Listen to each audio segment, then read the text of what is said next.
Okay, today we're going to be making a bacon dish, and to start with, we're going to roll out a slab of clay. When I'm doing bakeware or something needs to be a little more durable, I roll out my slab about 3/8 inches thick.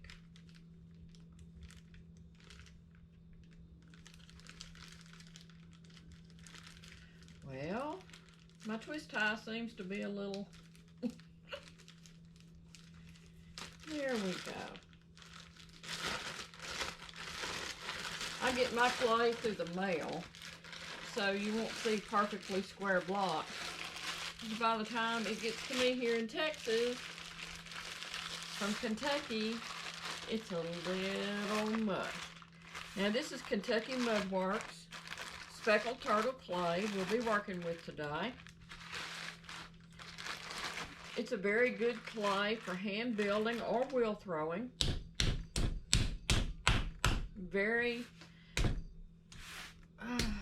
durable clay. And I'm just going to slice off a couple of even layers.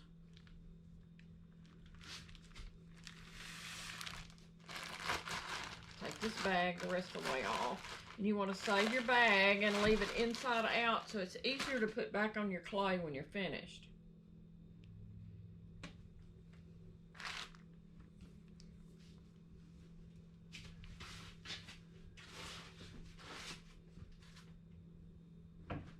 Put it on the other side of the slab roller. You'll see it roll through in a minute.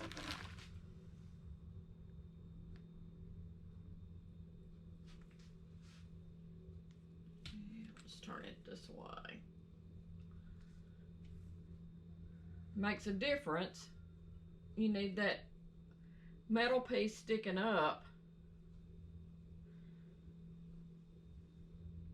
so you're able to go all the way down to the table with your cutter.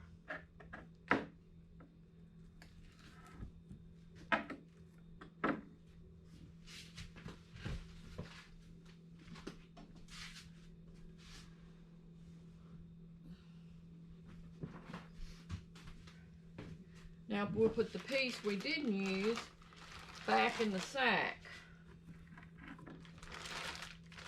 And you know clay's messy, especially red clay. It will be everywhere. We're not going to worry about it being on our table right now. We'll wipe it off in a little while.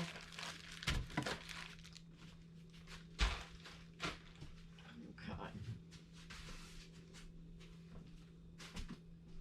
I'm going to go around here and get the pieces ready.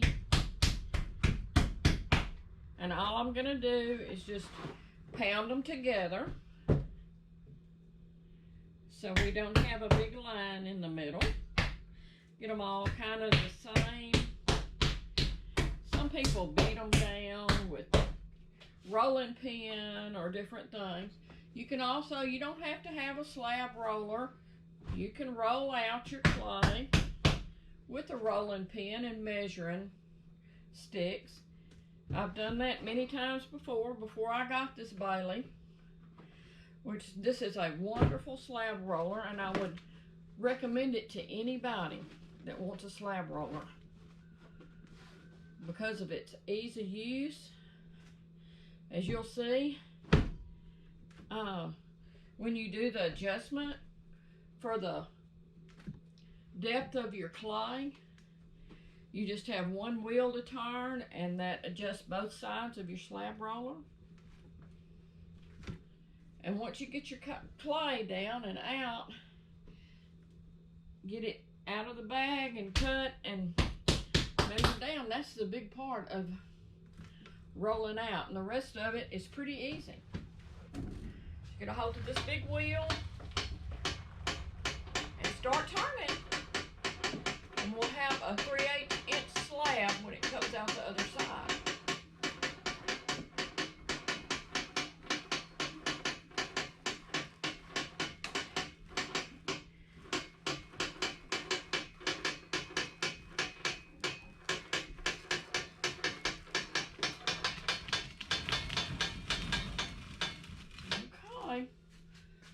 have a look at our slab.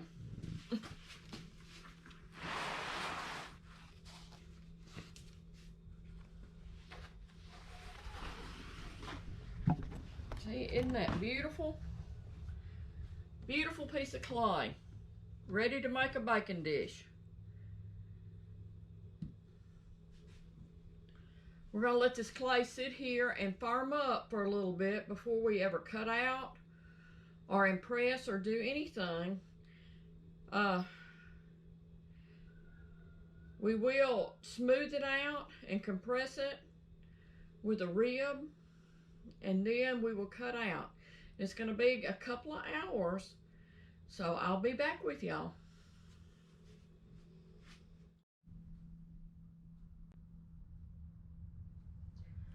Okay, I'm back. Now we're going to smooth out our slab and cut out our pieces. I forgot to show you, actually, this is the baking dish we'll be making today.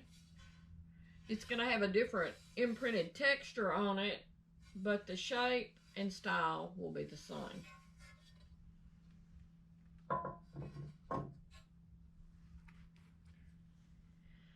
Let's first smooth out our slab. I have enough slab rolled out here that I'm going to make 2 baking dishes.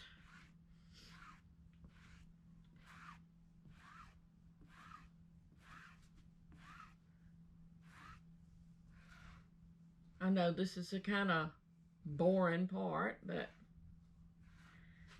it's very necessary for you to compress your slab to make it as strong as possible.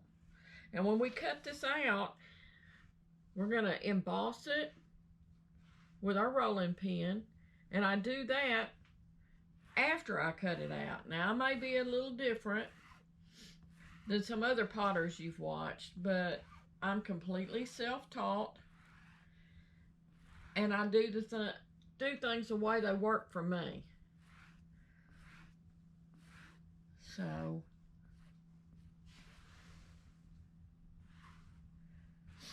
once we compress and remove all the texture that is on the slab, then I'll show you how I cut it out. And you can use any pan that you like. You may have a shape of a pan in your kitchen, a bought pan that you really like, and you want to make your baking dish in that shape. I have, and I will show you what I patterned mine after. Is not a baking dish, but actually it was a carrier that you put boiled eggs in that I found at a garage sale, and I liked the shape of it, and I turned that into my pattern for my baking dish.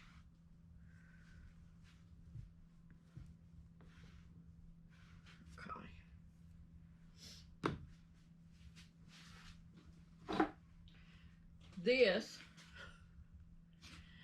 is what I use for my pattern. And I just took it and made a pattern from a piece of foam for my baking dish. As you can see, I have enough room to get 2 baking dishes out of here. So what we're going to do first is cut our bottom. And then I don't have a pattern for the sides. It depends on how tall you want them. I want mine 2 3/4 inches tall. So I will measure that out with a yardstick and get it even and get it cut. This may be a little tedious. I cut out with a needle tool. I don't use a fetting knife to cut out like some people, but everybody has their own way of doing things. So you place your pattern on the clay. and gently, slowly cut around it so you keep your shape. Don't get in any hurry. You cannot hurry the clay. That's one thing. It has to be set up to where it's firm enough to work with. After I do this about halfway, I cut and firm when my clay's about half firm that I want it to, where it still embosses well. And then I'll wait another couple of hours before I put this together. So y'all will have another video of the assembly of the baking dish. This is only the embossing and the cutting out. And there's the bottom, the first bottom. Like I said, I'm going to do 2 bottoms. And we'll also cut the handles. Which to cut the handles, I use a 3.5 inch cookie cutter, round cookie cutter. You can make the handles any type, any shape you want. You may want to do a decorative handle. I emboss my handles. I also will emboss the bottom of my baking dish. I do not emboss the inside because I like a good clean surface for cooking. But I do emboss the bottom because I don't like naked bottoms. I like all my bottoms to have something on them. So this will be the handles for one of my baking dishes. I will make a round handle and then I will cut it in half.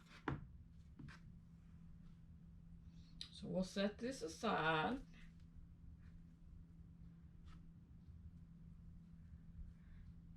And after I get everything cut out and embossed, when I come back, you'll see me working on plywood, because when I put my pieces together and I'm working on them, I leave them on a plywood board.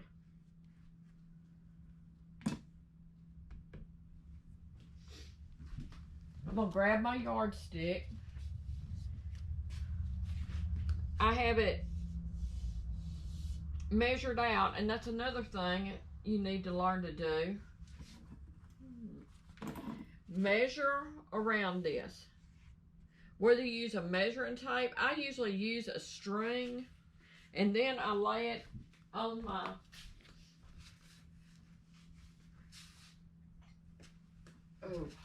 then I lay it up against my yardstick so I'll know how long. I just measure around the whole thing like that, and then I lay it on my yardstick and I measure it.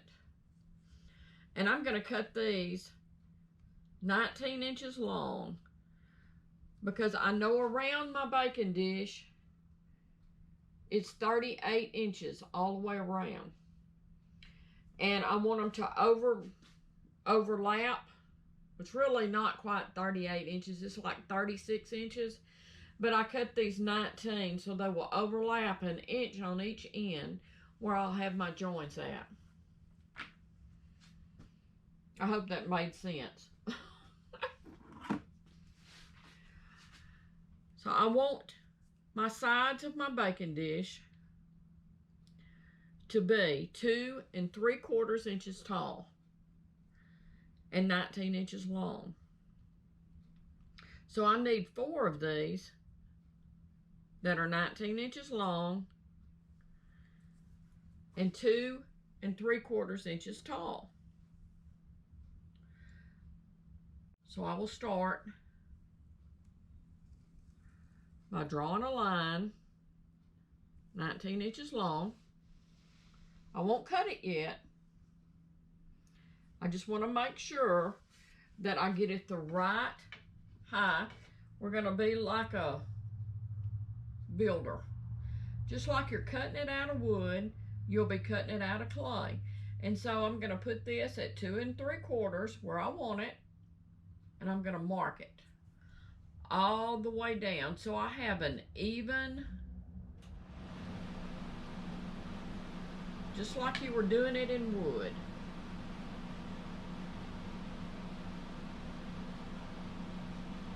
So your sides will be even when you cut it across.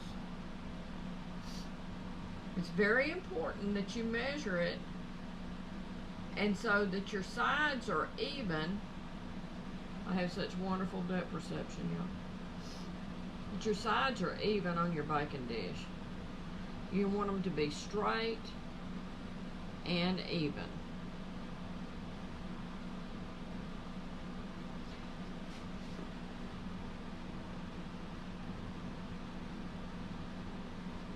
Okay, that's the first side.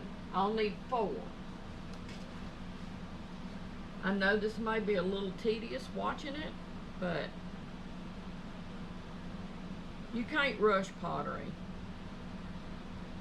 You can't rush the clay.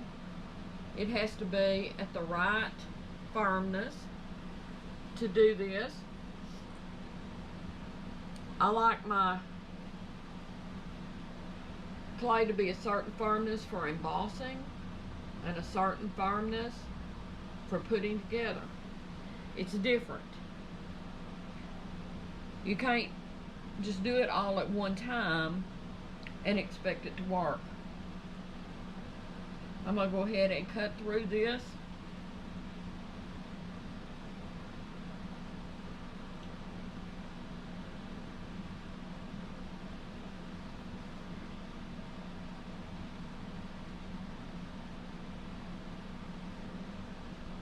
It's a little bit longer than 19 inches, but that really doesn't matter.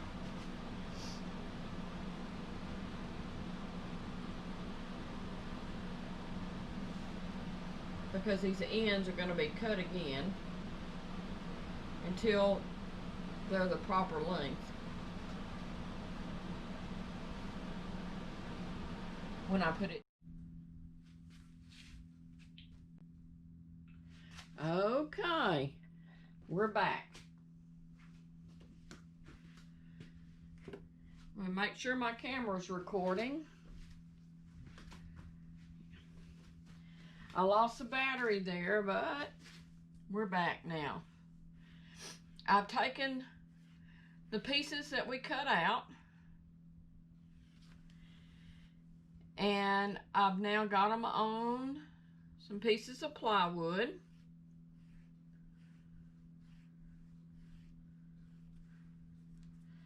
Now, like I said, I'm making 2 baking dishes, but for all essential purposes, I'm just showing you one that's cut out. So to lessen the confusion, I'll move the other one over to my other work table. We're getting this ready. We turned it over because you have to smooth both sides. And these will be the outside walls to the casserole or the baking dish.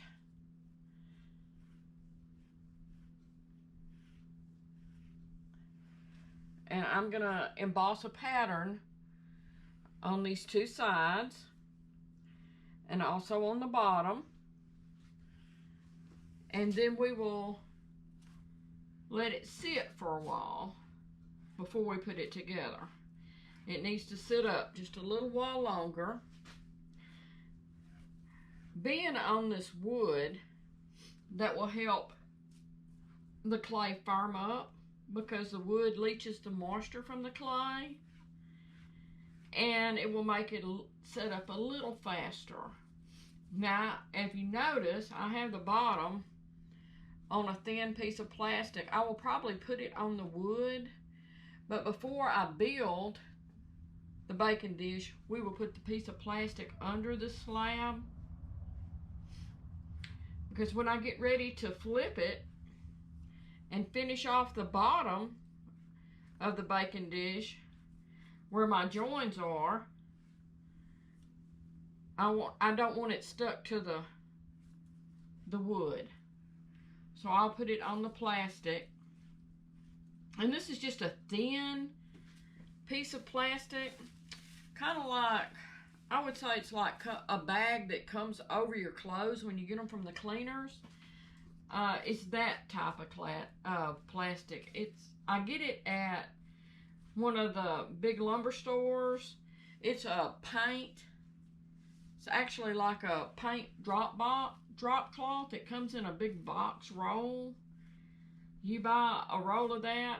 It's really cheap. It'll last you probably all of your potting career, because you can reuse it. I use it all the time. I cover my pottery with it while it's drying. If I have a piece, like the speckled turtle doesn't really crack when it dries or pull apart like B-Mix. It's really forgiving, and it's a lot easier to work with than a porcelainess type of clay. This is a stoneware, and it doesn't crack.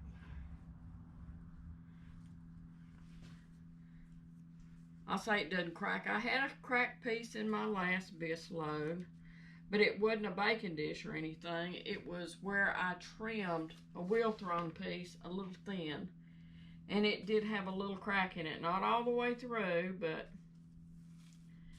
cracked enough to notice. Okay. I think I'm going to use this roller to emboss this clay.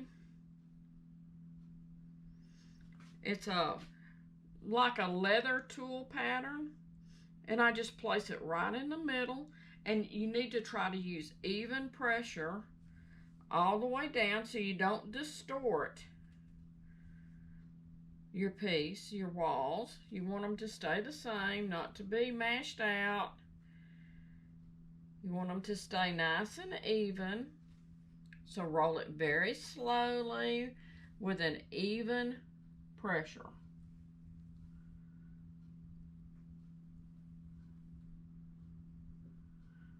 You want your walls to stay nice and straight. And don't worry about that piece on the end, because you'll be cutting it off. I don't do it by the handles. A lot of people do. I like the even pressure I can get with my hand. Just rolling across the top. Don't get in any hurry. As with any clay, never get in a hurry.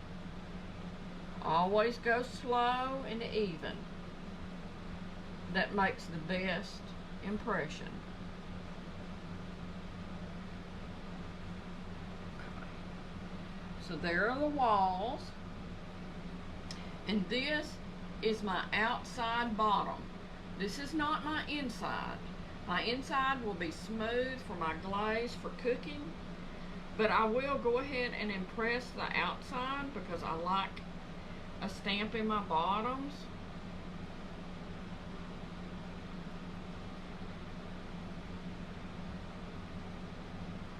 Even all my mugs, everything you see made of mine usually has a pattern or decoration on the bottom. It's just something I like to do. Something that kind of marks my brand. Okay, there's the bottom.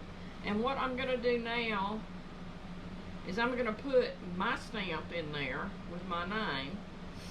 And so I usually do that in the middle. And I will smooth out a little place in the middle of where I've rolled. And I'll go ahead and make my mark there.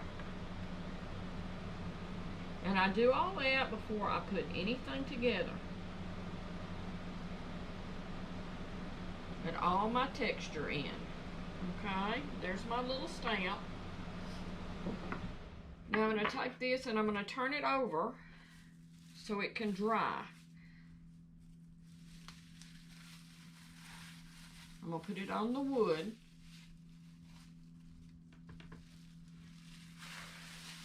Where it can go ahead and dry, and then before I put it together, I will put the plastic back under it before we assemble it. Okay, that's all for this video. I will see y'all in the next one.